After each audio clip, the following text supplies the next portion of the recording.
Hello दोस्तों, तो कैसे हो आप लोग? आई हो बहुत बढ़िया, बहुत अच्छे हो। तो इसी तरीके से हमारे साथ जुड़े रहे, हमारे चैनल के साथ जुड़े रहे, अपने लाइफ में आप अपने आप को आगे बढ़ाते रहे। तो वेलकम बैक टू वंडरफुल सा channel the SM academy.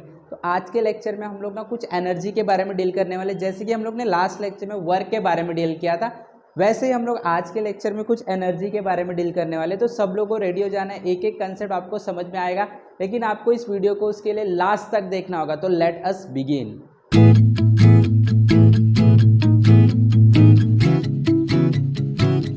Okay, तो देखो यहाँ पे मैंने कुछ एग्जाम्पल लिया, हम लोग एग्जाम्पल से स्टार्ट करेंगे। ठीक है, कुछ एग्जाम्पल लिया। यहाँ पे क्या है, देखो, we are keeping a plant in a pot.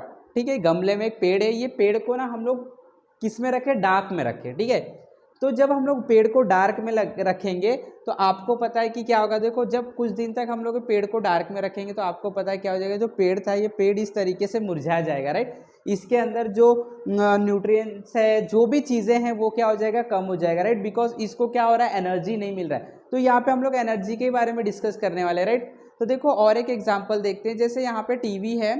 अब ये टीवी जो है, ये टीवी के अंदर अगर मैं वॉल्यूम बढ़ाऊंगा, लेट से हम लोग इसके वॉल्यूम को देखो बढ़ा रहे हैं, इसके वॉल्यूम को बढ़ा, जैसे मैं वॉल्यूम को बढ़ाऊंगा तो ये क्या होने लगता है? देखो, वाइब्रेट होने लगता है। मतलब क्या हुआ कि इसके अंदर कुछ तो है जिसकी वजह से ये वाइब्रेशन क्रिएट किया। तो what is that? Again energy, right. तो ये जो एनर्जी है ना, हमारे नेचर में हर एक जगह हम लोग एनर्जी को देख सकते हैं। एक और एग्जांपल है, अगर देखो suppose collecting sunlight on paper with the help of convex lens Burns the paper. ये भी आप लोगों ने डेली किया है, मस्ती ऐसे हम लोग करते रहते हैं ना। तो हम लोग वो छोटे क्लास में क्या करते थे, अपने दोस्तों को जला देते थे, है ना।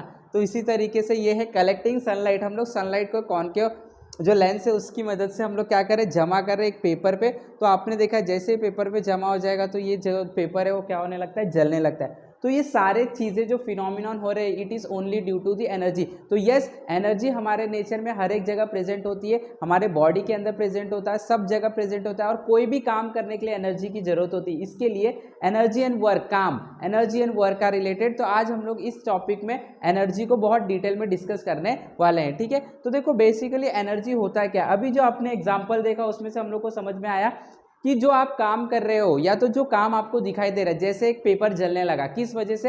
हीट एनर्जी की वजह से जलने लगा। मतलब एनर्जी देने के बाद आप काम कर सकते हैं, एनर्जी देने के बाद आप काम कर सकते हैं। तो एनर्जी क्या होता है? एनर्जी होता है the capacity of a body to perform a work. कोई भी काम करने की कैपेसिटी को हम लोग क्या बोलते हैं? एनर्जी। क्योंकि हम काम तभी कर पाएंगे जब हमारे पास क्या होगा? एनर्जी। तो एनर्जी की वजह से हम लोग को कैपेसिटी मिलती है, हमारी ताकत बढ़ती है, जिसकी वजह से हम लोग कोई काम को परफॉर्म कर पाएंगे। तो एनर्जी की वजह से हमारी कैपेसिटी, ध्यान से, एनर्जी की वजह से हमारी कैपेसिटी बढ़ती है, जिसकी वजह से हम लोग वर्क कर पाते हैं। तो एनर्जी का definition, energy is defined as capacity of a body to work. Energy is defined as capacity of a body to perform something.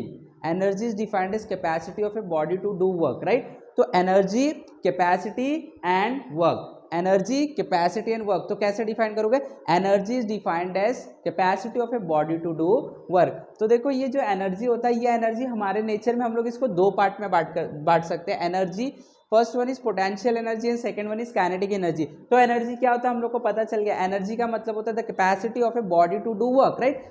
तो ये जो एनर्जी है मैंने आपको बताया, बेसिकली हम लोगों ने दो पार्ट में डिवाइड करके रखा है। First one is called as potential energy and second one is called as kinetic energy. First one is called as potential energy, second one is called as kinetic energy.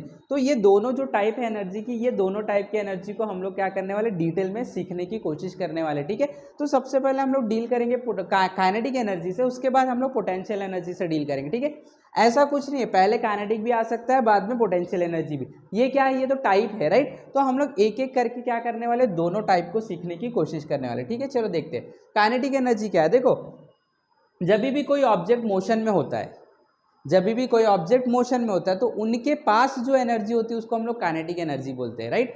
तो यहाँ पे एक term लिखा हुआ है, देखो, kinetic energy is the amount of energy that is with an object, that is with an object in motion.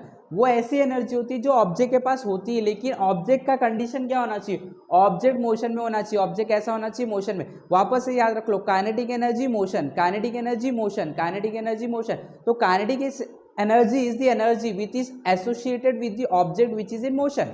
Kinetic energy ऐसी energy होती है, या तो आप सिंपल टर्म में जो भी बॉडी मोशन में होगा उसके पास क्या होगी, काइनेटिक एनर्जी होगी। जो भी बॉडी मोशन में होगा उसके पास काइनेटिक एनर्जी होगी। तो सपोज एग्जांपल है, मैं जब कैरम से स्ट्राइकर से कैरम के सारे गोटियों को मैं हिट करता हूँ, तो मैं रेस्ट वाली गोटी यानी कि जो गोटी रुकी हुई थी उसको मैं क्या कर रहा हूँ, वेलोसिटी दे रहा हूँ, उसको मैं मोशन दे रहा हूँ। तो मैंने जितनी एनर्जी खर्च की स्ट्राइकर से वो गोटी को स्ट्राइक करने के लिए, वो सारी एनर्जी किसके अंदर ट्रांसफर हो गई, वो गोटी के अंदर। वो एनर्जी उसकी क्या बन गई, काइनेटिक एनर्जी। तो मैंने वर्क किया, मैंने स्ट्राइकर से गोटियों के ऊपर वर्क किया, स्ट्राइक किया। अब मैंने जितना वर्क किया वो उसके अंदर चला गया, किसके अंदर, बॉडी के अंदर, गोटी के अंदर, जिसकी वजह से वो मूव हो रहा है। तो मैंने जो वर्क किया वो काइनेटिक एनर्जी में कन्वर्ट हो गया। तो वापस से हम लोगों ने यही तो सीखा है, एनर्जी और वर्क एक ही चीज होता है। Energy is the capacity to do work. तो मैंने जो वर्क किया वो अब उसके काइनेटिक एनर्जी में चला गया। मैंने जो वर्क किया स्ट्राइकर के ऊपर उसके काइनेटिक एनर्जी में, यानी कि गोटी के काइनेटिक एनर्जी बन गई। अब ये काइनेटिक एनर्जी से वो गोटी आगे की तरफ बढ़ेगी। तो काइनेटिक एनर्जी क्यों, क्योंकि वो गोटी अब चल रहा है, मोशन में आ गया। तो any energy which is associated with an object which is in motion is called as kinetic energy, right. तो काइनेटिक एनर्जी बेसिकली क्या है, मैंने देखा जो मैं वर्क कर रहा हूं गोटी के ऊपर स्ट्राइकर से, वही तो काइनेटिक एनर्जी बन गया था, राइट। तो अब हम लोग क्या करेंगे, काइनेटिक एनर्जी का वही फॉर्मूला होगा जो वर्क का होगा, क्योंकि जो मैंने वर्क किया वही तो काइनेटिक एनर्जी बन गया। तो kinetic energy is equal to force into displacement, right, क्योंकि kinetic energy is equal to work, और वर्क का फॉर्मूला आप लोगों को पता है। वर्क क्या होता है, वर्क होता है force into displacement. Work is equal to force into displacement, और यही चीज तो यहाँ पे लिखा हुआ है ना। तो this is the thing, work is force into displacement, therefore kinetic energy is equal to force into displacement. तो अब हम लोग क्या करेंगे, काइनेटिक एनर्जी का फॉर्मूला बनाने की कोशिश करेंगे, एक्सप्रेशन फॉर काइनेटिक एनर्जी। तो अभी हम लोग को क्या कंसेप्ट समझ में आया, हम लोगों को ये समझ में आया कि आप कोई भी वर्क किसी के भी ऊपर करोगे, कोई भी वर्क, जैसे कि अभी हम लोगों ने स्ट्राइकर से गोटी को मारा, तो हम लोग ने वर्क किया, वही वर्क गोटी का क्या बन जाएगा, काइनेटिक एनर्जी, राइट। तो यहाँ पे मैं लिखूंगा काइनेटिक एनर्जी, देखो ध्यान से देखना, kinetic energy is equal to work done, right. तो अभी हम लोग इसको शॉर्ट फॉर्म में लिखेंगे, kinetic energy is equal to work done. तो मैं इसको ऐसे भी तो लिख सकता हूँ, kinetic energy is equal to force into displacement, है ना, क्योंकि वर्क का फॉर्मूला वही होता है। चलो अब देखते हैं, बट वी नो, हमें क्या पता है, फोर्स का जो फॉर्मूला होता है, we know that force is equal to M into G, यही होता है ना, फोर्स का फॉर्मूला एम इंटू जी होता है। इसमें रख लो, लेट से इसको इक्वेशन 1 बोल देता हूँ, इसको मैं इक्वेशन नंबर 2 बोल देता हूँ। तो फ्रॉम 1 एंड 2, 1 और 2 इक्वेशन से क्या बनेगा, देखो kinetic energy is equal to, force का क्या फॉर्मूला है, M into G, M into G into S, और इसको बोल दो ये इक्वेशन नंबर ए है कुछ, ठीक है। चलो अब देखो, जब काइनेटिक एनर्जी किसके अंदर आए, गोटी के अंदर आए, तो जब स्ट्राइकर से हमने स्ट्राइक नहीं किया था तो गोटी रेस्ट पे थे। तो अगर गोटी रेस्ट पे है कैरम के, तो उसकी इनिशियल वेलोसिटी क्या होगी, 0, है ना। अगर कोई भी ऑब्जेक्ट रेस्ट पे, तो उसकी इनिशियल वेलोसिटी, स्टार्टिंग की वेलोसिटी 0 होगी, राइट। तो यहाँ पे देखो, फ्रॉम सेकेंड काइनेमैटिकल इक्वेशन, अगर मैं आपको सेकेंड काइनेमैटिकल इक्वेशन की बात करूं, फ्रॉम सेकेंड काइनेमैटिकल इक्वेशन क्या बनेगा, बनेगा S is equal to U T plus half A T square, यही होता है सेकेंड काइनेमैटिकल इक्वेशन, हम लोग ने पढ़ा है फर्स्ट चैप्टर में। तो अभी हमें पता है इनिशियल वेलोसिटी क्या था, 0 था, पुट कर दो तो S इज इक्वल टू, ये 0 है तो 0 इंटू टी भी 0 हो जाएगा, क्या बचेगा, सिर्फ हाफ ए टी स्क्वायर बचेगा, राइट, है ना। अब ये हाफ ए टी स्क्वायर को अगर मैं ए में पुट कर दूं, जैसे इसको मैं बोल दूं ये इक्वेशन नंबर 3 है, और मैं बोल दूं कि 3 इक्वेशन को ए में पुट कर रहा हूं, पुटिंग इक्वेशन 3 इन इक्वेशन ए, इसको मैं ए में पुट कर देता हूं। देखो क्या है, kinetic energy is equal to M G, M into G into S का वैल्यू क्या, हाफ ए टी स्क्वायर, तो ये आपका बन जाएगा half A T square. Kinetic energy क्या बन गया, M G into half A T square, और मैं क्या करता हूँ, इसको एक बॉक्स में डाल के साइड में रख देता हूँ, मैं बोलता हूँ ये इक्वेशन नंबर बी है। ठीक है, अब देखो from first kinematical equation, from first kinematical equation, क्या है आपका फर्स्ट काइनेमेटिकल इक्वेशन? आपका फर्स्ट काइनेमेटिकल इक्वेशन है v is equal to U plus A T, यही है। और u की वैल्यू क्या होती है? 0 होती है, initial velocity. As u is equal to 0 this equation will become v is equal to A T. तो अगर मैं v स्क्वायर लिखूँ तो ये क्या बन जाएगा? a स्क्वायर टी स्क्वायर बन जाएगा, या तो ए टी का होल स्क्वायर बन जाएगा, राइट, ए टी का होल स्क्वायर बन जाएगा, राइट। अब देखो जरा ध्यान से, मैं इसको इक्वेशन नंबर सी बोल के यहाँ पे रख देता हूँ, ठीक है। और फ्रॉम इक्वेशन बी, आप सब लोग ध्यान दो। अच्छा एक काम करता हूँ, मैं इसी इक्वेशन को थोड़ा सा आगे बढ़ा लेते हैं। देखो यहाँ से kinetic energy is equal to M, क्या एम इंटू जी जो होता है उसको ए लिख सकता हूँ, एक्सेलरेशन है ना, ये एक्सेलरेशन ड्यू टू ग्रेविटी है, ये एक्सेलरेशन हॉरिजॉन्टल वाला है, तो एम ए हो गया into half A T square. यहाँ से भी आप वो लिख के आ सकते हैं, F is equal to M A भी लिख के आते तो भी चलता, ठीक है। F is equal to M G भी चलता है, एम ए भी चलता है, बट ए कब? जब ऑब्जेक्ट से हॉरिजॉन्टल डायरेक्शन में होता है तो ए लगाते हैं, जब वर्टिकल में होता है तो जी लगाते हैं, ठीक है। तो ये क्या बन जाएगा? Kinetic energy is equal to M A into A, क्या हो जाएगा? ए स्क्वायर और ये टी का होल स्क्वायर कर देता हूँ, और क्या बचा? हाफ बचा है, ठीक है। M A into A square हो गया और टी स्क्वायर और ये हाफ। इसको मैं इक्वेशन कुछ सी हो गया, बी हो गया, चलो हम लोग इसको डी दे देते, कोई बात नहीं है। फ्रॉम इक्वेशन डी इसको पुट करूंगा, देखो जरा ध्यान से, ए टी स्क्वायर का मतलब वी स्क्वायर है, ये क्या है? ए टी स्क्वायर है ना, तो इसकी जगह मैं क्या लिख सकता हूँ? V square.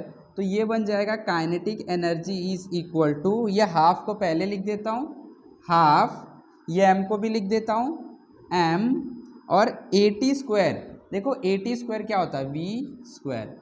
And now this is the formula of kinetic energy. इस फॉर्मूले की मदद से आप कोई भी सिस्टम की काइनेटिक एनर्जी निकाल सकते हैं। तो देखो बहुत सिंपल सा एक्सप्रेशन था, ये एग्जाम में आता है, आपको ना ये फटाक से प्रैक्टिस कर लेना है आज के आज, आपको ये जो एक्सप्रेशन है दिमाग में हमेशा के लिए बैठ जाएगा, तो आज ही के दिन आपको प्रैक्टिस करना है, ठीक है। चलो अब हम लोग क्या करेंगे, हम लोग को समझ में आ गया काइनेटिक एनर्जी किसके पास होता है। कोई भी ऑब्जेक्ट जो कि मोशन में होता है उसके पास काइनेटिक एनर्जी होता है, एंड कितना काइनेटिक एनर्जी होता है? Half M V square, right. Now we are going to solve some of the numericals. हम लोग कुछ न्यूमेरिकल सॉल्व करके हम लोग देखते हैं हम लोग ये कर पा रहे हैं या नहीं, ठीक है। चलो यहाँ पे देखो कुछ एग्जांपल्स दिए गए हैं, इसको सॉल्व करते हैं। देखो क्या बोला है, ए स्टोन हैविंग ए मास 250 ग्राम, यहाँ पे एक स्टोन है ऐसे कुछ तो, ठीक है, इसका मास हम लोगों को दिया है, कितना है ये? 250 ग्राम, राइट, 250 ग्राम। ये सारे गिवन टर्म है, यहाँ पे मैं लिख दूंगा, गिवन टर्म हम लोग लिख रहे हैं, ठीक है। गिवन ग्राम चलता है क्या मास में? नहीं चलता है, केजी करना पड़ेगा। तो इसको क्या करोगे आप? 250 इंटू 10 टू द पावर -3 से मल्टीप्लाई करोगे, और ये किस में कन्वर्ट हो जाएगा? केजी में। -3 का मतलब होता है आपको पॉइंट को आगे शिफ्ट करना है, कितना? 3। अगर +3 रहता तो पीछे शिफ्ट करना है, -3 है तो आगे। इसमें पॉइंट किधर है? लास्ट में। पॉइंट नहीं होता है तो मतलब पॉइंट लास्ट में है, 3 शिफ्ट कर दो आगे, तो 1 2 3, तो ये बन जाएगा आपका 0.250, जिसको आप 0.25 भी लिख सकते हो, ठीक है, ये केजी में हो गया। उसके बाद क्या बोला? Is falling from a height, how much kinetic energy does it have at the moment when its velocity is 2 metre. हमें बोला है कि ये नीचे गिर रहा है और इसकी वेलोसिटी जब 2 मीटर पर सेकेंड है, तो इसके पास क्या काइनेटिक एनर्जी है? ये टर्म गिवन है, आपको फाइंड क्या करना है? आपको फाइंड करना है काइनेटिक एनर्जी। तो यहाँ पे लिख लो, आपको फाइंड करना है kinetic energy is equal to question mark. अभी आपके पास फॉर्मूला क्या, मैंने आपको सिखाया, फॉर्मूला क्या होता है kinetic energy? Kinetic energy is equal to, सबको याद है, सब लोगों को याद है, एकदम सिंपल फॉर्मूला, और आपको तो याद होना ही चाहिए। क्या है काइनेटिक एनर्जी का formula? Half M V square, right, half M V square. तो यहाँ पे हम लोग ने लिख दिया हाफ एम वी स्क्वायर। अब सॉल्व कर लेते हैं, यहाँ पे हम लोग क्या बनाएंगे? सॉल्यूशन बनाएंगे। क्या बनाएंगे? सॉल्यूशन बनाएंगे। तो क्या सॉल्यूशन बनेगा? Kinetic energy is equal to half M V square is equal to 1/2 into mass कितना है? देखो मास है 0.25, मास कितना है? 0.25, तो यहाँ पे मैं लिख दूंगा 0.25 इंटू वी स्क्वायर क्या है? वी का वैल्यू 2 है, तो वी स्क्वायर का वैल्यू क्या हो जाएगा? 4 हो जाएगा, है ना। तो ये इसको कट करेगा 2 से, और ये आपका बन जाएगा 0.25 इंटू 2, तो 2 से मल्टीप्लाई करूँगा 25, 2 से कितना होता है 50 होता है, 25 इंटू 250, एक 2 नंबर के आगे पॉइंट है तो मैं भी 2 नंबर के आगे पॉइंट लगा दूंगा, और ये हो जाएगा जूल, क्योंकि एनर्जी का फॉर्मूला होता है joule. So this is your final answer, kinetic energy with that particular object is 0.5 joule. Clear? तो आई होप कि सब लोगों को समझ में आ गया। तो इसको भी आज ही के दिन आपको प्रैक्टिस कर लेना है। अब हम लोग क्या करते हैं, पोटेंशियल एनर्जी को समझने की कोशिश करते हैं। अब हम लोग देखो काइनेटिक एनर्जी समझ गए, क्या होता है, कोई भी ऑब्जेक्ट जो चल रहा है उसके पास कौन सी एनर्जी होगी, काइनेटिक एनर्जी होगी। कौन सी एनर्जी होगी, काइनेटिक एनर्जी। कितना होगा, हाफ mv²। ठीक है, चलो अब हम लोग आगे बढ़ेंगे और हम लोग पोटेंशियल एनर्जी के बारे में सीखें। अब देखो पोटेंशियल एनर्जी का मैं कुछ एग्जाम्पल दूंगा। जैसे यहाँ पे एक बॉल है, राइट, ये जो बॉल है देखो ऊपर की तरफ गया है ना, तो ये बॉल जब ऊपर की तरफ गया, ध्यान से देखना है, अब ये बॉल जब ऊपर की तरफ जा रहा था तो इसके पास काइनेटिक एनर्जी होगा, है ना, काइनेटिक एनर्जी। अब देखो ये बॉल को अगर मैं ऊपर सपोज होल्ड कर दिया, पकड़ लिया हूँ, अब मैं इसको जब रिलीज करूंगा, इसको मैं पकड़ के रखा हूँ, ठीक है, यहाँ पे पकड़ के रखा हूँ, होल्ड है, जब मैं इसको रिलीज करूंगा तो वापस से नीचे गिर जाएगा, है ना। या तो फिर जब ये ऊपर आया था तो रुका था स्टार्टिंग में, यहाँ पे तो रुका हुआ था, राइट, अगर मैं इसको वापस से देखूँ तो यहाँ पे तो रुका है। अब इसको जब मेरे को ऊपर लेके जाना है तो इसके ऊपर आपको कुछ काम करना पड़ेगा, है ना। तो जब इसके ऊपर मैं कुछ काम करूंगा, देखो मैंने इसके ऊपर कुछ काम किया और ये ऊपर चला गया, अब वापस ये नीचे आएगा अगर मैं इसको छोड़ दूं ऊपर, तो है ना। तो अब ये नीचे क्यों आ रहा है, मैं सिर्फ छोड़ रहा हूं, मैं फोर्स तो नहीं लगा रहा हूं। चलो मैं उठाने के लिए तो फोर्स लगा दिया, ठीक है, ऐसे पकड़ के उठा लिया, मैंने फोर्स लगाया, लेकिन जब मैं छोड़ रहा हूं तो वापस से खुद से क्यों जा रहा है नीचे, because it is having some energy. तो कहाँ से आया वो एनर्जी, वो एनर्जी कहाँ से आया है, तो आंसर है जब मैंने इसको ऊपर की तरफ उठाया था तो मैंने कुछ वर्क किया था इसके ऊपर, मैंने कुछ मेरी एनर्जी खर्च की थी। अब यही वर्क जो मैंने किया था वही इसके अंदर स्टोर है due to its height and position, due to its position. जब मैंने इसके ऊपर वर्क किया तो वही वर्क मेरे अंदर से निकल के इसके अंदर स्टोर हो गया एक एनर्जी के फॉर्म में, जिसके वजह से ये अपने आप को वापस से नीचे खुद से लेके आ पा रहा है, राइट। फिर से जब मैंने इसको ऊपर की तरफ लेके आया था तो मैंने कुछ वर्क किया था, जो ही वर्क इसके अंदर पोटेंशियल एनर्जी बन के स्टोर हो जाता है। तो this potential energy is due to position of the object. वो पोजीशन हमेशा हम लोग देखते हैं हाइट को, अर्थ की सरफेस से कितना ऊपर की तरफ ये उठा है उसको हम लोग पोजीशन बोलते हैं।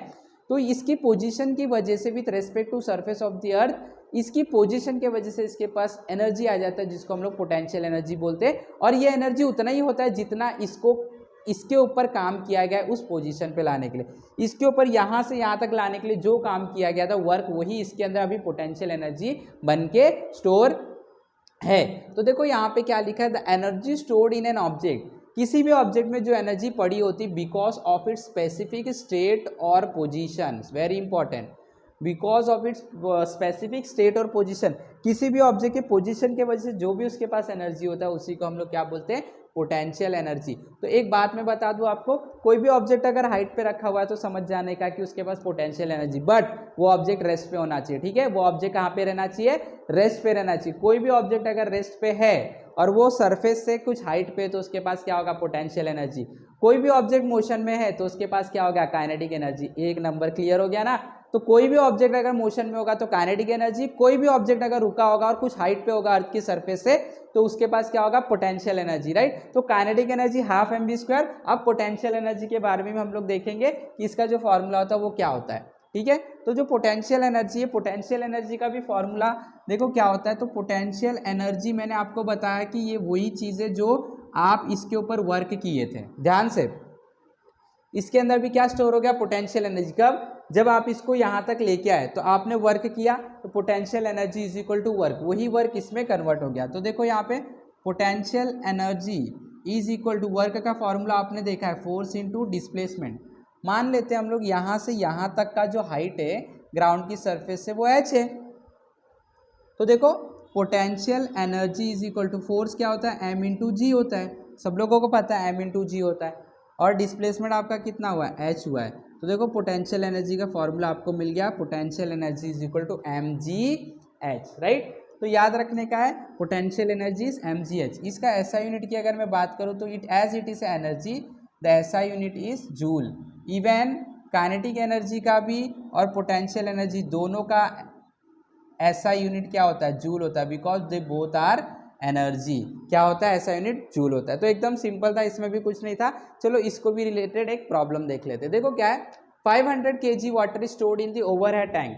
ऊपर एक टैंक है बिल्डिंग के ऊपर कहीं पे, उसके अंदर 500 kg वाटर स्टोर है, मास दिया गया है, ठीक है, of a 10 metre high building, 10 metre ऊपर है, ठीक है। Calculate the amount of potential energy stored in the water. अब देखो पानी को नीचे से चढ़ाया गया होगा ना, मैंने बताया आपको नीचे से जब ऊपर लेके जाते हैं तो उसके ऊपर वर्क करते हैं, वो इसके अंदर पोटेंशियल एनर्जी बन जाता है। तो जब पानी को नीचे से ऊपर टैंक में चढ़ाया गया तो पानी के अंदर वर्क किया गया पानी के ऊपर, और वो इसके अंदर पोटेंशियल एनर्जी बन के स्टोर है क्योंकि पानी रुका हुआ है, ठीक है। तो हमें क्या कैलकुलेट करना है, पोटेंशियल एनर्जी। सबसे पहले हम लोग लिखेंगे गिवन, हम लोगों को गिवन क्या दिया, हम लोग को गिवन में मास दिया गया 500 kg। केजी में तो कोई कन्वर्ट करने की ज़रूरत नहीं है। कितना डिस्प्लेसमेंट हुआ है, हाइट यानी 10 मीटर, मीटर में तो भी कोई चेंजेस नहीं करेंगे, ठीक है। चलो टू फाइंड, एकदम सिंपल है, फटाफट आप पेन पेंसिल निकाल के कर लो। फाइंड क्या करना है आपको, पोटेंशियल एनर्जी फाइंड करना है। क्या फॉर्मूला है, वेरी गुड, फॉर्मूला अभी मैंने सिखाया, तो फटाफट सब लोगों को आंसर निकाल लेना है। पोटेंशियल एनर्जी का फॉर्मूला होता है mg/h। सॉल्व कर लेते हैं, देखो सॉल्यूशन आएगा, potential energy is equal to mg/h। m कितना है आपका 500, g की वैल्यू आपको पता है 9.8 होता है, इंटू 10, तो ये हो गया आपका 500 इंटू 98, 9.8 इंटू 10 98 हो गया। इसको मैं मल्टीप्लाई कर ले, 5 8 40 हो गया, 4 कैरी हो गया, 5 9 45, और 5 8 40 होता है, 4 कैरी हो जाएगा, 5 9 45 होता है, प्लस 4 49 होता है, तो 490 हो जाएगा, प्लस 2 0। तो ये आपकी पोटेंशियल एनर्जी। तो वाटर के अंदर 49000 joule of potential energy stored. तो आई होप कि सब लोग को बहुत अच्छे समझ में आ गया कंसेप्ट, एनर्जी क्या होता है, capacity to do work is called as energy. दो टाइप की एनर्जी है, kinetic energy and potential energy. Any object which is in motion is having kinetic energy half mv²। Any object which is at rest due to its position from the surface of the earth is having potential energy which is mgh, right. तो आज ही सब लोगों को practice कर लेना है, क्योंकि मैंने आप लोगों को प्रैक्टिस का पावर बता चुका हूं। प्रैक्टिस करने से आपको वो कंसेप्ट हमेशा के लिए याद हो जाता है, and this is the super power which you can make use of. आपको इसका यूज करना ही है, बिकॉज बाकी के स्टूडेंट नहीं करते। तो जब आप बाकी के स्टूडेंट जैसे रहोगे तो आपका रिजल्ट भी वैसा होगा, जब आप बाकी स्टूडेंट से अलग हो जाओगे तो आपका रिजल्ट भी बेहतर होगा। ये चीज आपको लिख के रखना है। इसके लिए आज ही अभी आपको क्या कर लेना है, प्रैक्टिस कर लेना, अच्छे से नोट्स बनाओ, इसी तरीके से हमारे साथ जुड़े रहो। वीडियो पसंद आए तो फटाफट लाइक करना है, शेयर करना है, सब्सक्राइब करना है। Have wonderful learning, have wonderful day, thank you very much.